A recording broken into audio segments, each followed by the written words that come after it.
I would close a little bit here out on Israel by saying just a few things that I didn't get into in terms of the details, because this matters. These details matter.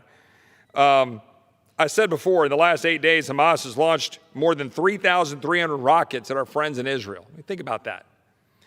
We've had 10 people in Israel have been killed, both Jews and Arabs. I read a story of a young Indian woman who was visiting Israel, who was also lost her life. Iron Dome has intercepted 90% of the rockets. Hamas is trying to overwhelm the defense system and destroy Israel.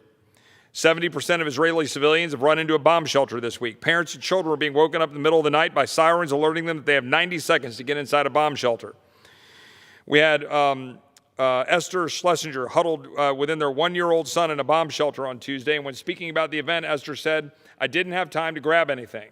I didn't have time to grab my phone. We just ran into the shelter and kept hearing explosion after explosion." She continued, "I feel terrible for these parents who have to try and explain what's going on. I literally was holding my son in the bomb shelter tonight thinking I'm grateful he isn't old enough to understand why I had to quickly grab him. Despite all this," she said, "I don't doubt my decision to live here. Even in these crazy times, it is so important to me to be here as a Jew." We're seeing the result of a failed policy of this administration.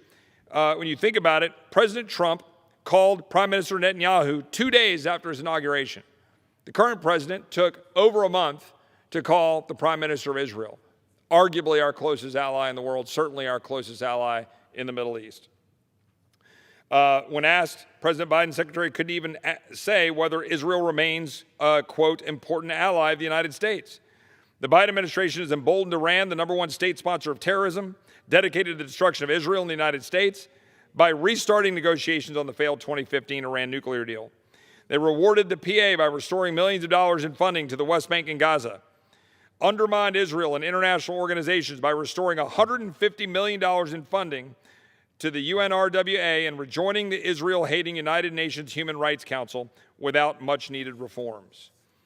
It's one hit after another, one punch to the gut after another to our friends in Israel, while we're funding Hamas and their ability to fire rockets at our friends in Israel. This is a pattern, and I would just tell my friends on the other side of the aisle to ask yourself a question for the American people who are watching all of this, to say, do you want America to be first, or do you want America to be last?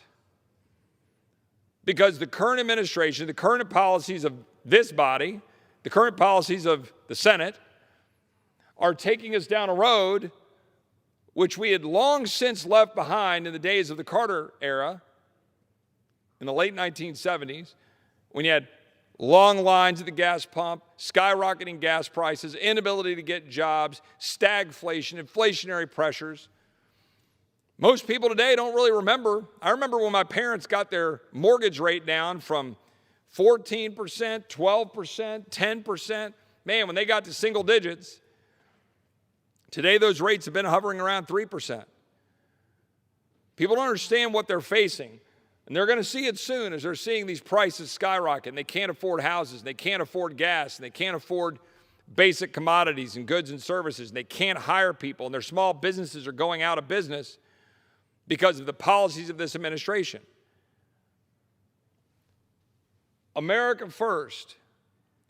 People have jobs, businesses thrive, gas is affordable, housing is affordable, our border is becoming secure.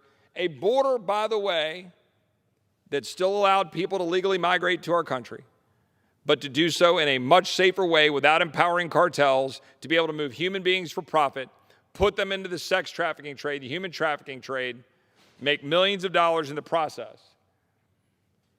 America First is putting our friends in Israel first and standing alongside of them for their interest, yes, but also for our national security interests. One or more two thoughts on the border, because it's so close, hits so close to home in the state of Texas, which I represent. And I've taken multiple trips to the border, and I've spoken about it many times here on this floor and elsewhere.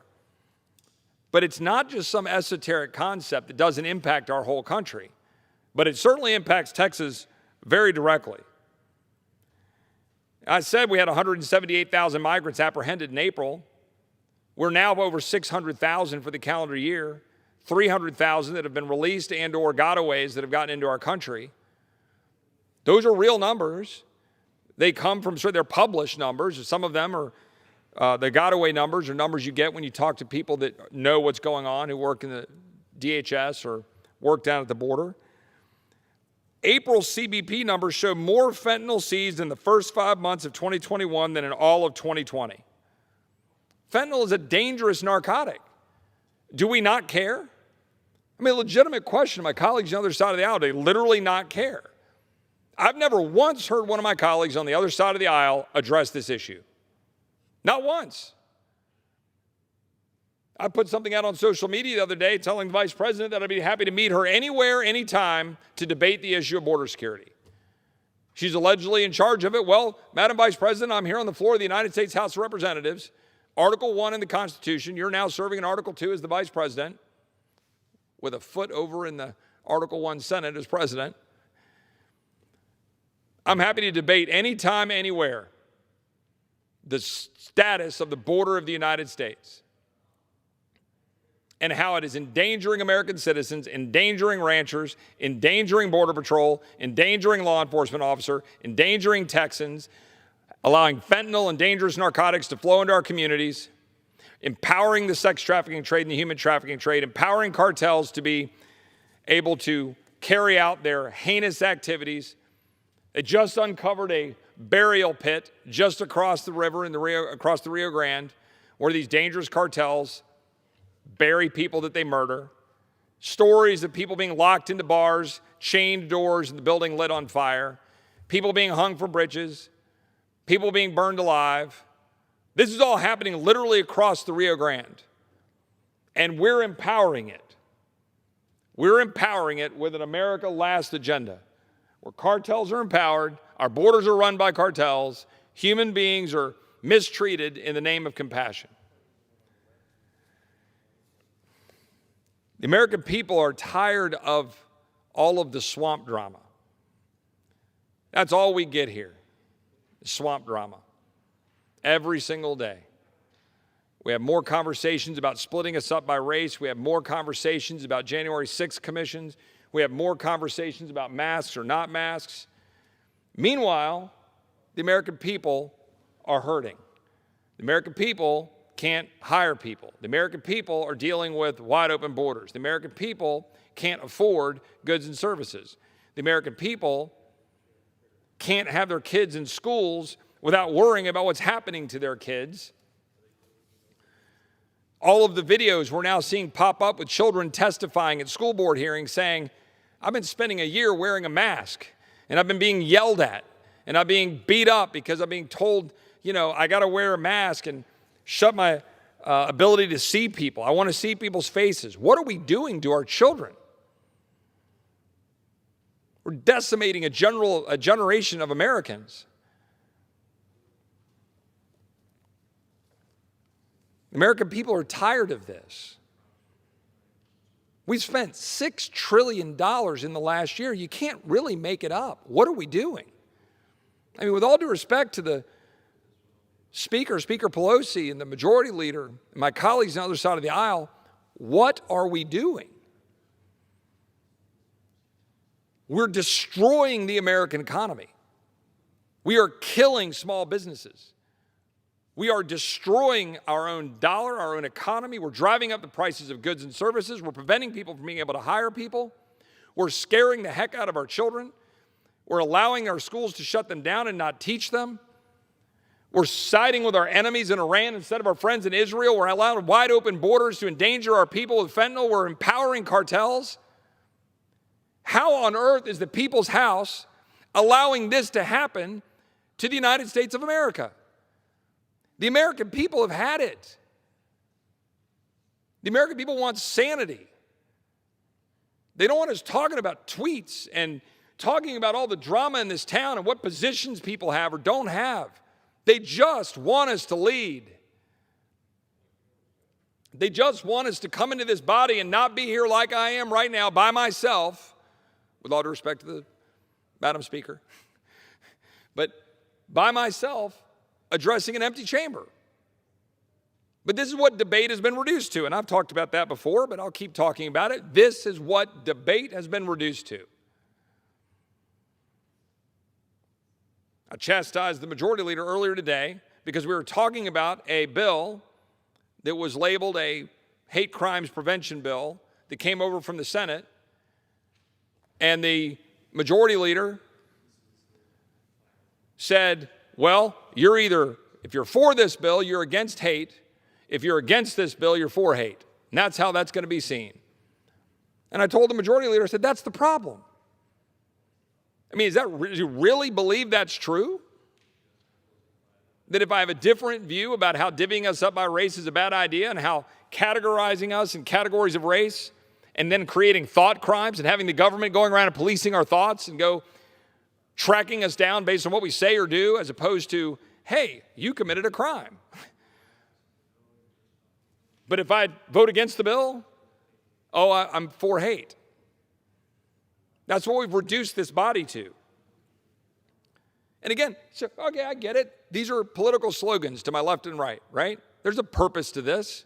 There's a purpose to me putting this up and saying America first versus America last. Okay. I would love it if we could sit here in this chamber and say, you know what, maybe spending $6 trillion is a bad idea. Why don't we rewind some of those dollars and see if we can tone down that inflation? Why don't we tighten our belt a little bit? Why don't we get the dollars flowing in for unemployment that's crippling the ability of businesses to hire people? Why don't we pull that back a little bit? Why don't we just sit down at a table, roll our sleeves up, and figure out how to make it work? Why don't we say, hey, wide open borders being run by cartels is a bad idea. Let's figure out how to secure the borders. We're a sovereign nation. That's not a crazy thought. Why don't we say, hey, what are we getting out of our relationships with Israel and peace in the Middle East and standing side by side and the strength that that makes for our country and for them? Nearing the end of my time, and I've got a colleague over here that I believe is going to have a few thoughts to share, and so I'll wind down here in the next couple of minutes. I'll alert my friend. But I would just say, first of all, let me just say, we don't say it enough, I appreciate the staff who are down here and keep this place running, and you have to sit here and stenographer write everything down that we're saying, and the clerks that keep everything going, and you're here because we're here, and I appreciate it.